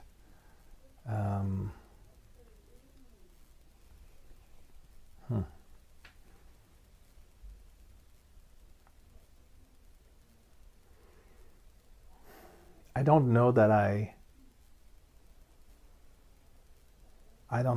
do this purposefully. I don't know that I actually do this because this is what I think is more optimal. But I do believe that being fully engaged, having my mind be engaged in what's going on right now, is useful. I also do think that planning is useful. So it's a different thing to be at Burning Man and already thinking about next year or thinking about the previous year and being unable to be here right now or being able to be in the moment at Burning Man. And it's interesting because many drugs will sort of like just prevent you from doing all of that and just grab you and take you on a journey, and then you're just on a ride, right? But it's also a ride of ultimate presence, or it can be, at least, if you're not becoming paranoid. At the same time, sometimes I feel like my life is too full. I have no ability to integrate the past. I have no ability to plan for the future. And so integrating is not the same thing as integrating the lessons. Is not the same thing as lacking presence. And planning is not the same thing as not being present either. It's about including all of it as part of the process of growth. Yeah.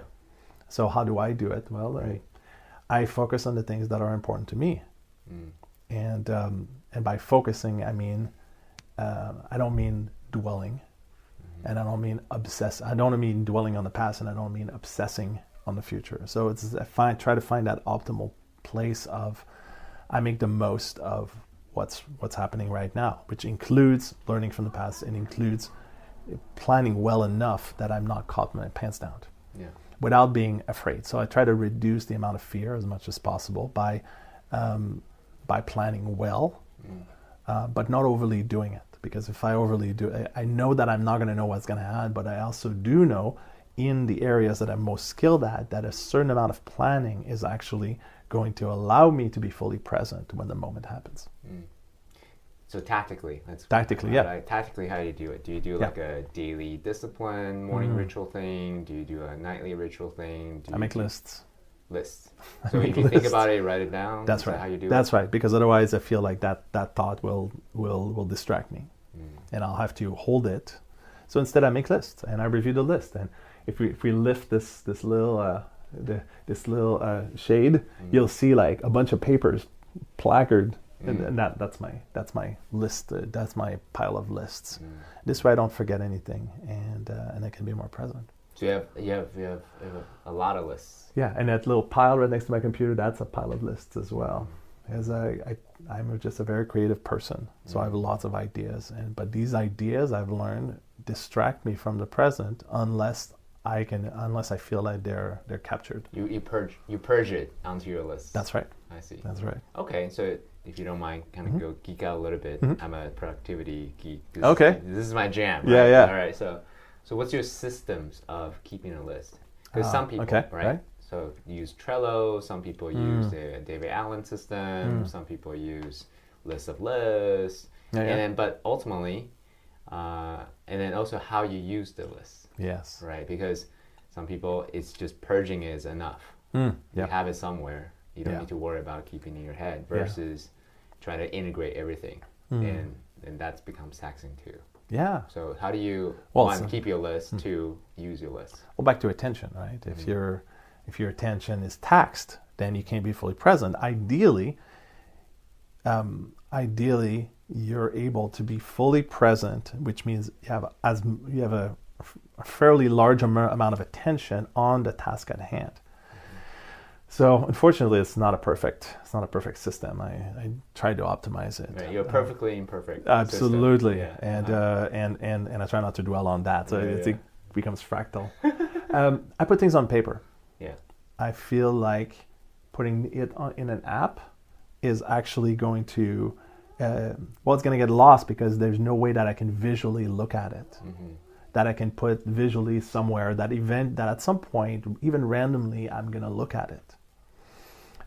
It's much less likely to happen if I put it on, Evernote or something. It does happen, but much less likely. So I have a list of things I want to do today. I have a list or this week. So I have like an ongoing list of things and that either I need to do today or I need to do soon. And then whenever I do it, I cross it. That feels good. I have this sense of accomplishment. If there's something I need to do either today or extremely soon, I circle it so it catches my attention even more. And to have a list of these things that need to happen soon within the next week, for example, allows me to get a sense of progress. Where do I need to make more progress, or if I have a bigger chunk of time, should I put more attention on that? Should I reserve 2 hours today to do this? And beyond that, I try to schedule things whenever it involves two people, or whenever it involves me having being driven to focus my time on it. Focus my attention and my time, and that happens with relationships. That's important because if we're supposed to meet and I'm like, oh, sorry, I'm doing something else, like that would disconnect us. It would also diminish the trust, and it would prevent our relationship to become more solid. Right? Eventually, you'll be like, well, now I can trust you to not keep your word, or to not really make space in your calendar for me, and I just wasted my time. And so I think there's a way that you can do that with other people, but you can do that with yourself as well. You can basically take yourself on a date to do this one task that would require 2 hours, or go on retreat to allow you to write part of your book. And so I think for the bigger rocks, you've heard the story of the small rocks and the big rocks. You put in the jar. Why don't you actually share it? Okay. Since you mentioned it. Well, there's this saying that if you put the small, if you have a jar and the jar represents your time or your attention, right? And you put the small rocks first, and all the rocks represent like the things you need to do. If you put all the small rocks first, then trying to put the big rock is much harder later, right? Because the big rock, they need a big space in order to occupy. So if you start filling it up with the small rocks, the big rocks will have no place. But if you put the big rocks in first, then the small rocks will fit into all the little openings around the big rock. So it's bigger to put your focus and your attention on the big stuff. Fortunately, the big stuff also requires more attention, more dedication, more focus, and more commitment. And often is a reason why something is a big rock. And that's because there's fears and insecurities around it. Or there's a lack, well, let me put it this way. There's a lack of consent. And by lack of consent, it would mean you're not ready, you're not willing, you're not able, you're missing some skills, some key skills, or you don't have enough information to go about it. So, for example, taxes. Okay. What if you're upgrading your taxes and you want to do it right this year, but you might not be ready because you've got all this stuff around money. You might not be willing because you're afraid that you're gonna have to pay too many taxes. Right. Or you might not be able because you don't have enough of a sense of how to work the tax software. Sure. Or you don't have enough information. You're missing some forms and you're missing some bits of information. Or you just don't know how to go. You're just missing some knowledge. And so that would be a big rock. And you wouldn't, and because because there's so much there's so much lack of consent that you can't grasp with it, you can't grapple with it. But it could be taxes, or it could be having sex with somebody else. Well, actually, I want to bring it to relationships, because you're a relationship guy, right? Yep. You're all about... Well, but relationship is, from a social literacy standpoint, everything's a relationship. Oh, for sure. But part of a huge value, and part of what you do is provide containers for people to, practice engaging other human beings, a la relationship. That's right. So I'm curious to know, Consent, let's use that as an example. How do you, I guess, manage the different relationships, the hundreds of people that you know? Who do you choose to engage more deeply with? How do you keep tab of them? Like, do you do? So I talked to Keith Ferrazzi, the bestseller, a New York Times bestseller, Never Eat Alone, extensively. Never Eat Alone? Never Eat Alone. Oh, wow, that's cool. The name of his book. Huh, that's cool. So what he does, if I recall the conversation correctly, he keeps an inventory of all the relationships he has, a la in his lists. Right? Nice. And then Yeah. you can keep tab. Yeah. And check in with people. Literally keep tabs. Yeah, literally, right? Really? So this one. Yeah. I haven't talked to this one in a while. Right. So I'm curious to know, how do you, I guess, curate the different relationships in your life? How do you keep tabs of them? Do you have a system in doing that? How do you do that? Do you do that? Yeah. I would say that that I put most of my attention on the 4 relationships that I mentioned earlier. The big rocks. The big rocks, right? Yeah. They're my big relationship rocks, right? My wife, my son, my lover, and my career. Beyond that, so those are the big rocks. There's some somewhat smaller rocks around that, which is my closest friendships. They are the conversations I love engaging in. I think that pretty much nails it. Also, self. I don't know. That's a tough one. It's a relationship that it's been a difficult relationship to self-care. It's been a difficult one for me because I have a tendency to sort of push it away and just push myself. And so you're the last. That relationship, You're the last on the list. Not the last, but I'm not the first. You're not the first. So it's not the biggest rock, right? For some people, that's the biggest rock.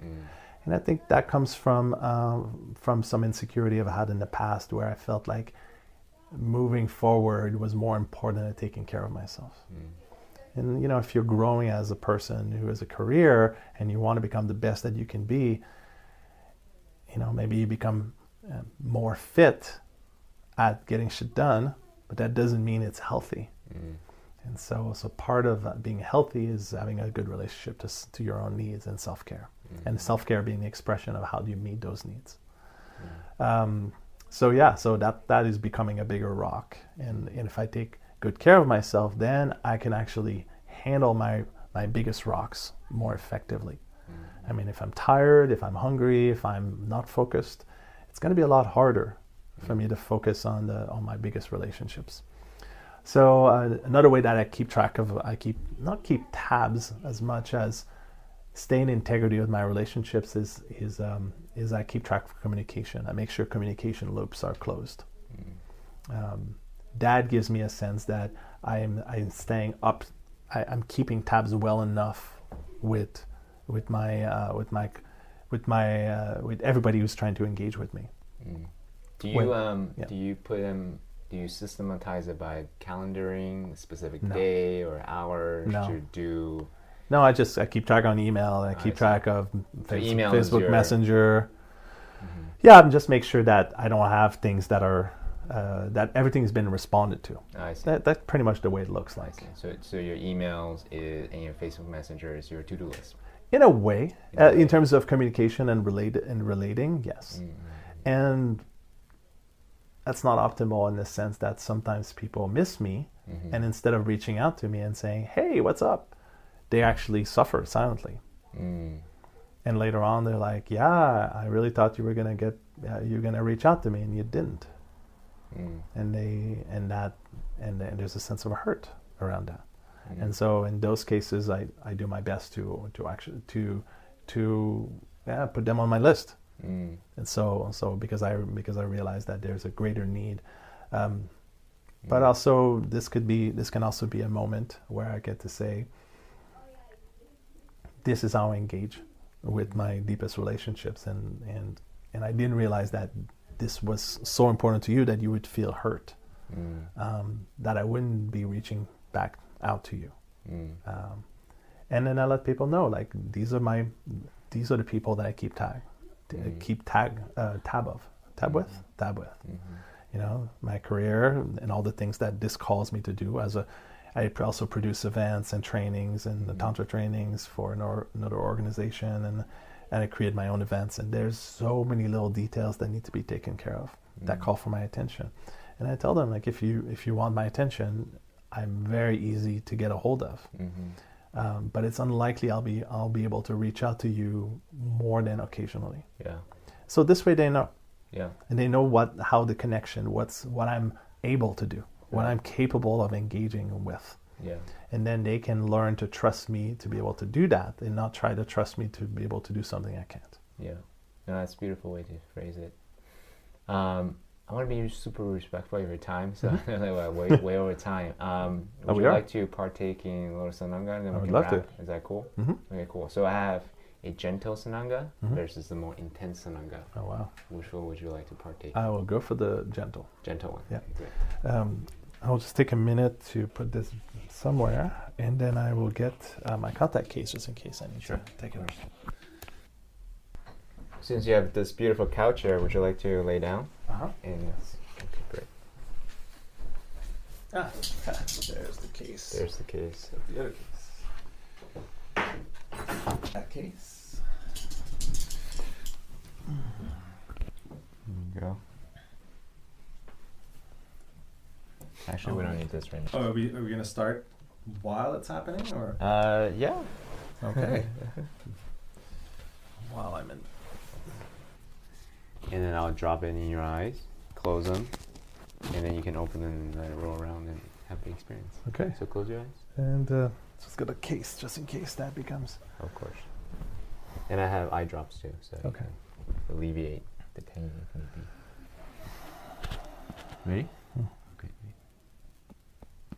Sorry. And then you can open your eyes and roll around.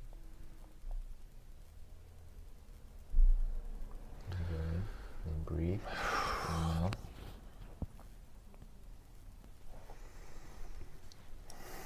I'll do the same with you.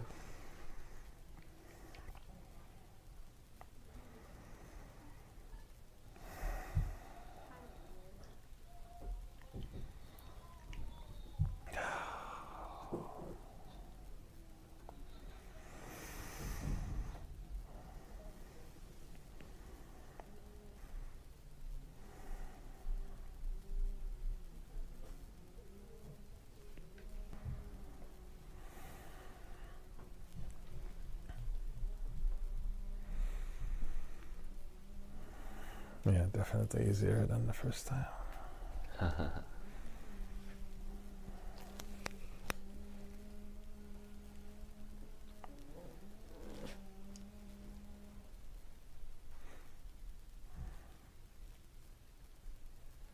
How's your contacts? Seems fine. Cool. All right, future reference. It works. With gentle, Sananga. Well, we know that. We know that now. Yeah. With more intense, we'll see how that goes. Well, it didn't destroy them, that's for sure. Interesting.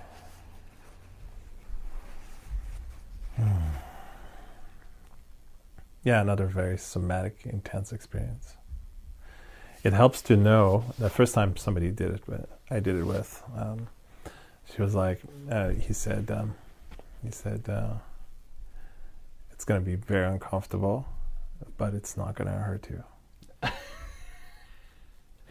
mean, if you don't know, it just seems like, you know, it might seem like putting poison in your eyes. Yeah.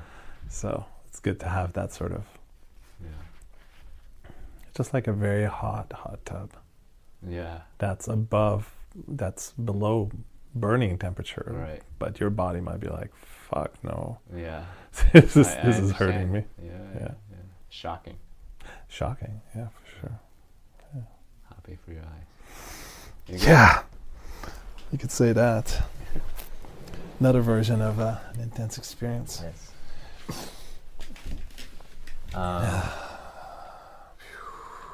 Now it's my head instead of my body vibrating. Yeah. Internally, how does it feel? Also somewhat distracting. There's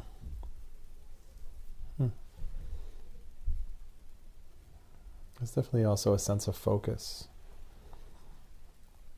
But now that I've done it, it's not as distracting. Interesting. It's also lighter, so I'm also keeping that in mind. That the intensity of an experience can have a like a focusing effect or I don't know what to call it. Focusing doesn't seem like the right word. Quieting, not quite the right word. Clarifying. Sananga. Eyes. That makes sense. Yeah, it's meant to clarify your vision. Right. Literally, before they go on a hunt at night. That makes sense. Yeah, and I wonder if it actually has a antibacterial type thing to it. I'd have to do the research. I'm curious. Yeah. And also, I also was curious if it's and like pepper spray. Mm-hmm. They'll make your eyes water, but it won't destroy your eyes. And I wonder if it's a variation on the theme of pepper. I don't know. Yeah, it'd be interesting to find out. Yes, certainly takes the sacred out of it, but it's okay. Yeah. Thank you for everything you shared so far. Mm-hmm. So I wanted to get to some last, I guess, some wrap-up ideas, tactics that people can, now if they're inspired by everything you share so far. Yeah. We navigated a lot of different spaces. We talked about consent, we talked about sex, we talked about spiritual fitness, we talked about just a number of things. We talked about tactical things that you do to manage your relationships. Yeah. Here's one thing I want to say about sex. Yeah. Because that came to mind earlier. Sorry to cut you off. Because of people's literacy or intelligence or fitness in a particular area, in a particular domain, like call it the emotional, somatic, spiritual, primal. These are the ones. It's social maybe, but those are the main ones we explored. Intellectual too. People will have sex in the ways they're most developed. So if people are very developed spiritually, then sexuality as a way of connecting with another person will engage very spiritually. People who are very developed somatically, they'll engage that way, or focused or developed. And so if you're having sex with someone and their focus is emotional because they have the most stability in that area, then if you engage with them in a different way, and they feel the emotional level is missing, then they'll feel like the connection wasn't matched. And so that's why it's important to really get to know someone before you have sex with them, because it's as a very intimate experience. It will support the connect. It will support the opportunity to connect in very deep ways and in different ways. But if the connection is mismatched, then it won't be as satisfying. Like for example, if you came today and you wanted to talk, but all I wanted to do is move, you would have been like, well, this is not going to work. So when you're engaging with someone sexually, yeah, because because it typically involves multiple domains. Usually for people, like sex is somatic, primal, emotional. Those are the big three.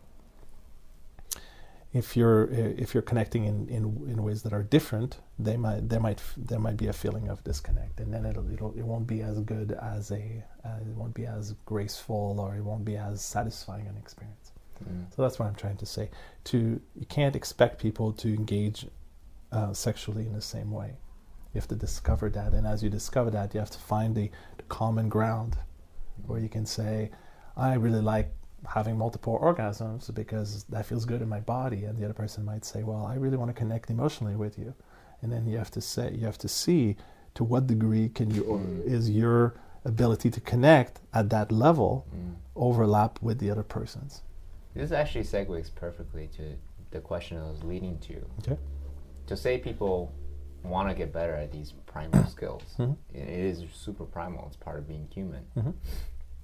What are some of the resources, books, seminars, workshops that they could do to practice these skills in a safe space, right? And in a non-judgmental space?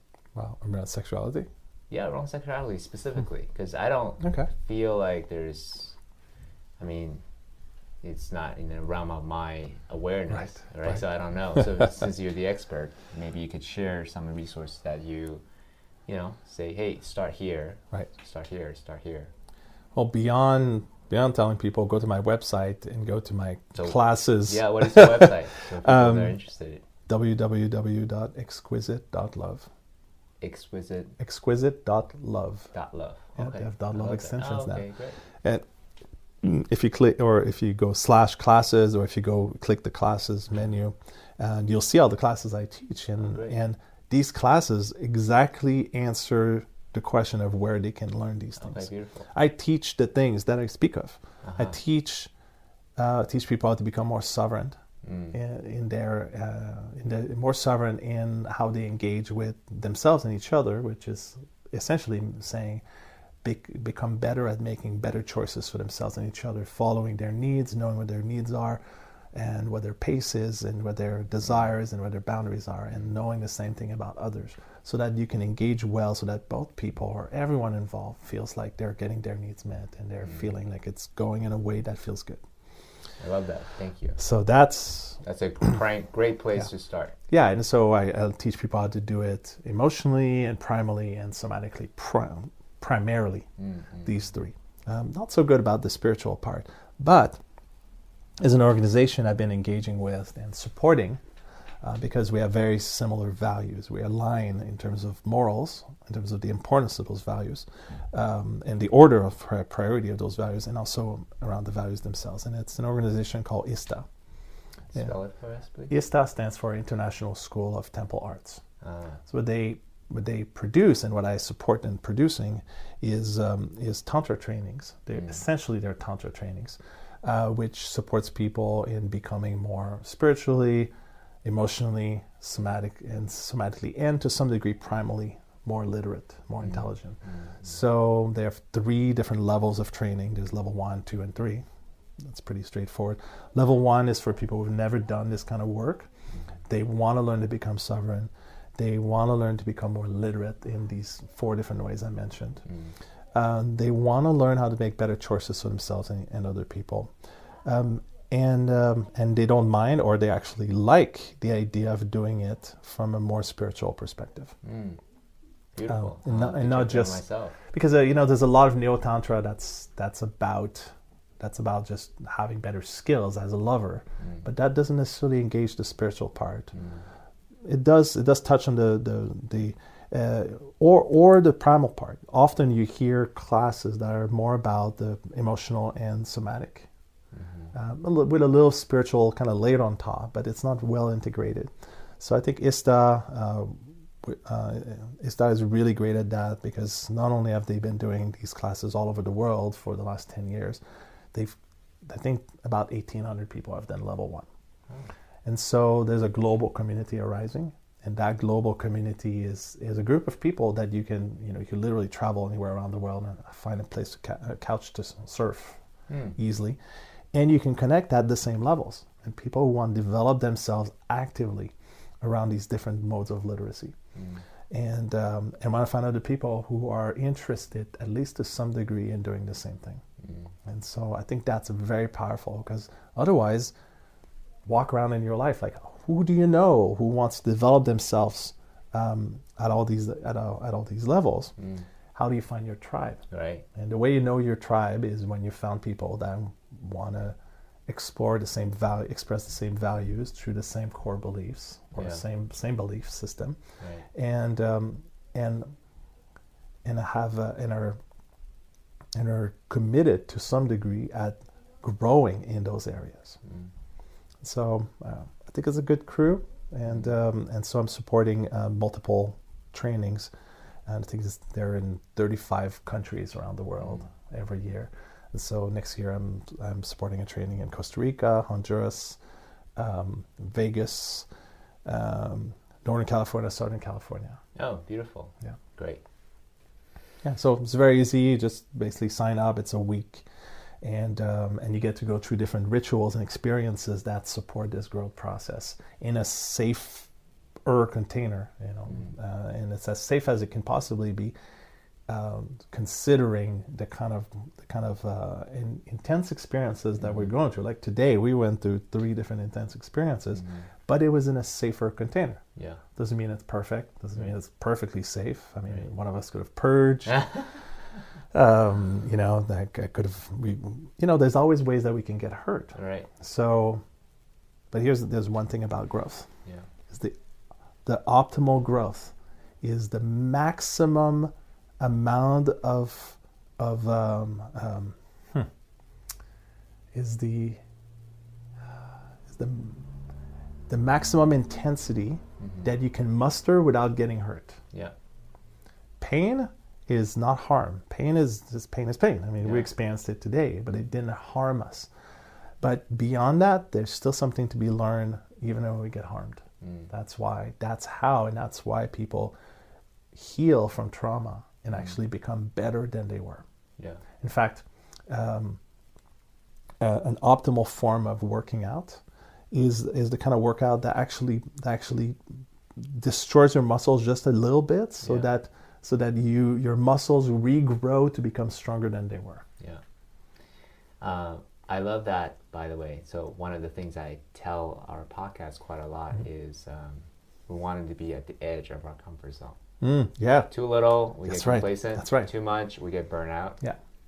And then we want to be just a little bit stretchy. Yeah, you want to. Yeah, but if you go way the fuck out there, then you could really get traumatized and all these things. Exactly. Right? You're going to seriously hurt. Then you're like, fuck it, I don't want to do it again. Right? Well, in fact, I define trauma as an experience that we were unable to integrate fully in the moment, and instead it takes longer to integrate. For some people, it takes their whole life. For some people, they never integrate it. Right. Same thing for body, right? Trauma to the body, right? Broken bones, broken limbs, broken things. I was in a car accident a year ago. Now I can dance. Right? It took a year and probably a few more months before I can be fully the way I was.